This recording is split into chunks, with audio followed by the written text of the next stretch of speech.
Bismillahirrahmanirrahim. Bismillahirrahmanirrahim. Assalamualaikum warahmatullahi wabarakatuh. Waalaikumsalam warahmatullahi wabarakatuh. Bismillah walhamdulillah wassalatu wassalamu ala man la nabiyya ba'dah Sayyidina wa maulana Muhammad ibn Abdullah wa ala alihi wa sahbihi wa man tabi'ahu dahu wa malah amma ba'd. Subhanaka la ilma lana illa ma 'allamtana innaka antal alimul hakim wa la hawla wa la quwwata illa billahil aliyyil azim.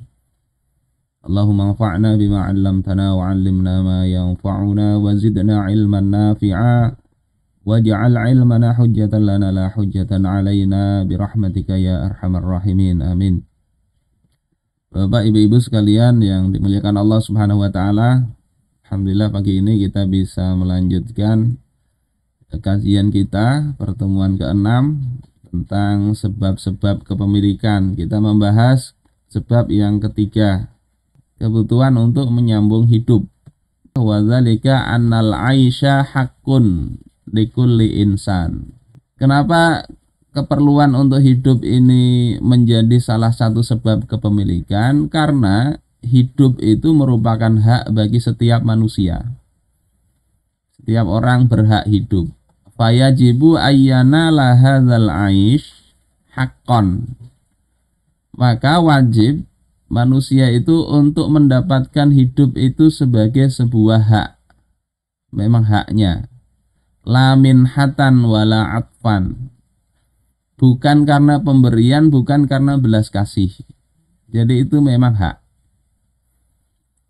Kemudian wasababul ladzi yatmanul lil fardi min ra'ayat daulatil islamiyah, dan sebab yang menjamin seorang individu dari rakyat negara Islam, ya, al-husul ala qutihi huwa al-amal. Untuk mendapatkan makanannya itu adalah dengan cara bekerja.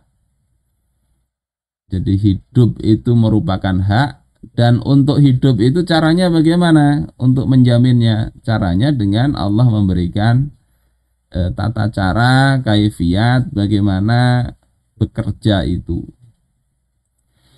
Terus kalau ternyata dia tidak mampu bekerja, maka menjadi kewajiban bagi negara, ya, antuhayyi'ahu lahu, untuk mempersiapkan pekerjaan itu. Jadi bagi rakyat yang nggak punya pekerjaan dikasih pekerjaan. Bagaimana cara mengasihnya? Ya bisa kita lihatlah bagaimana Rasulullah misalnya ada orang meminta kepada Nabi, ya, Rasul tanya punya apa, ternyata punya selimut dan semacam mangkok. Kemudian bawa ke sini oleh Rasul, kemudian dilelang, ya, dapat hartanya separuh untuk makan, separuh untuk beli kapak, suruh cari kayu bakar. Jadi tidak mesti membuat lapangan pekerjaan itu dengan cara sediakan sehingga masyarakat tinggal enak-enak, tidak juga. Memberikan solusi. Sama seperti di grup MTR itu kadang bagaimana melunasi itu kasih solusi. Cara, tidak mesti dikasih duit, tidak. Jadi negara itu bisa menumbuhkan lapangan kerja. Kata Rasulullah, al-imamu ra'in wa huwa mas'ulun an ra'iyati. Seorang kepala negara itu adalah laksana penggembala. Kalau penggembala itu kambingnya sedang dalam kondisi kelaparan, dia wajib mencarikan di mana tempat untuk menggembala yang subur itu. Tidak harus kambingnya disuapin, tidak. Carikan tempat yang memang bisa hewan ternaknya itu bisa makan. Ini perumpamaan, ya, tidak berarti rakyat itu dianggap seperti kambing, tidak. Ini perumpamaan tanggung jawabnya. Dan dia akan dimintai tanggung jawab tentang rakyatnya itu. Jadi kalau nggak ada kerjaan, negara ini wajib membuka pekerjaan. Kemudian kalau dia lemah, nggak bisa bekerja karena mungkin kelemahan fisiknya atau sakit atau tua renta atau sebab yang lain, maka kana aisyuhu wajiban ala man aujaba alaihi syar'u. al-infaqu alaihi.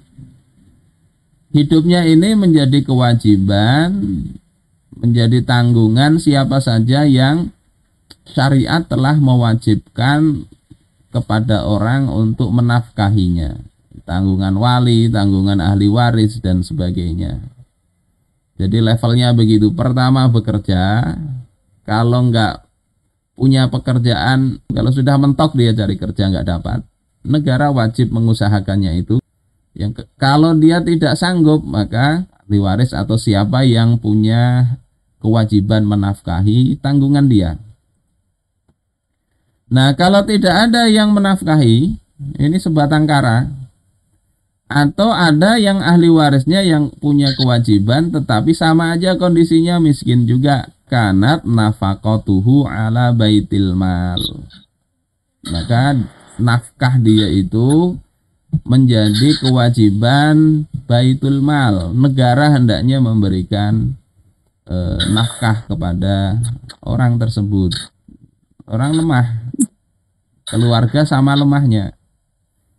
Nah, yang berikutnya wa in qassarat ad-daulatu fi dzalika, kalau negara itu abai di dalam hal demikian, dia gagal untuk menafkahi rakyatnya, wa qassarat jama'atul muslimina fi jama'atiha, dan juga kelompok atau jamaah masyarakat kaum muslimin itu juga tidak bisa menafkahinya, padahal seharusnya nggak boleh begitu, kecuali masyarakat itu miskin semua.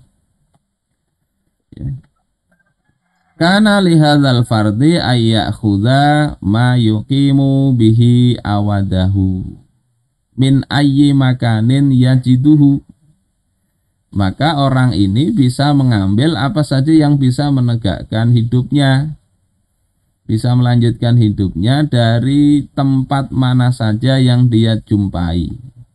Akana ya, milkal afrod ya, au milkad daulah, apakah ya yang dia ambil itu milik individu atau milik negara. Nah, ini yang kita katakan kondisi yang jadi sebab dia itu berhak mengambil, walaupun itu milik orang lain atau milik negara.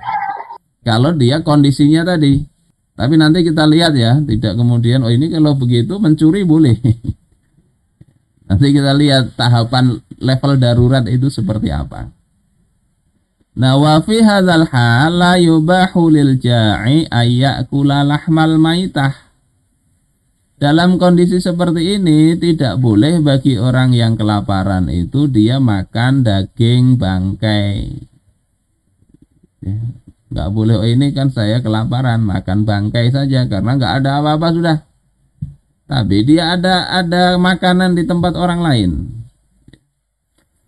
Madama hunalika aklun inda ahadim minanna. Selama di sana itu masih ada makanan yang ada pada manusia, masih ada makanan yang halal, maka dia itu punya hak tadi, hak dari makanan yang ada di tangan orang lain. Li'annahu la yu'addu multarran li'aklil maitah, karena dia itu tidak dimasukkan, tidak dianggap sebagai orang yang dalam kondisi darurat untuk makan mayat, untuk makan bangkai. Enggak boleh begitu.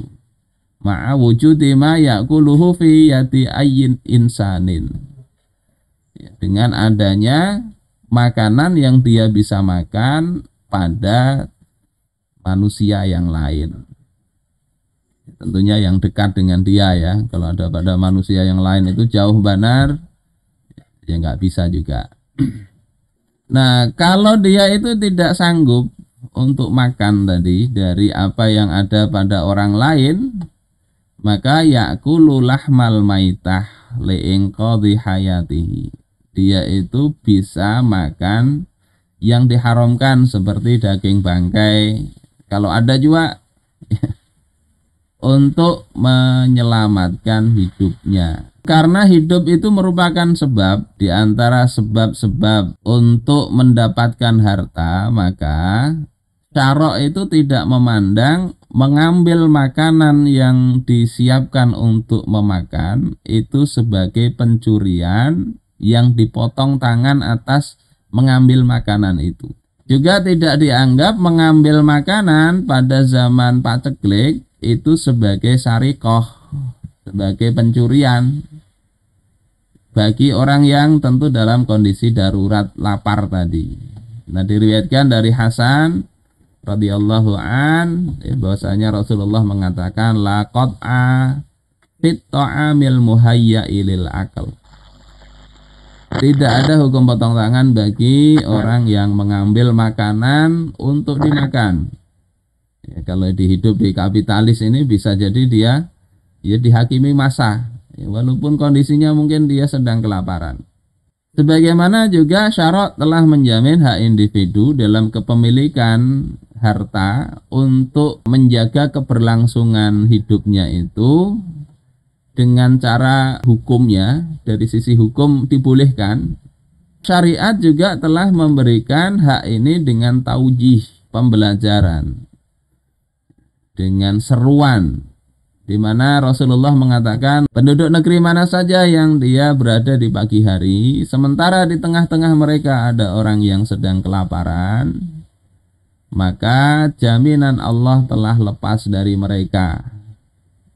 Gak baik masyarakat begitu. Dan ini menjadi ciri khas negara-negara kapitalis. Kekayaan negara ditumpuk sedemikian rupa, masyarakat dibiarkan ada yang kelaparan, beras itu menggunung sampai membusuk. Ini sesuatu yang masyarakat yang kurang baik seperti itu.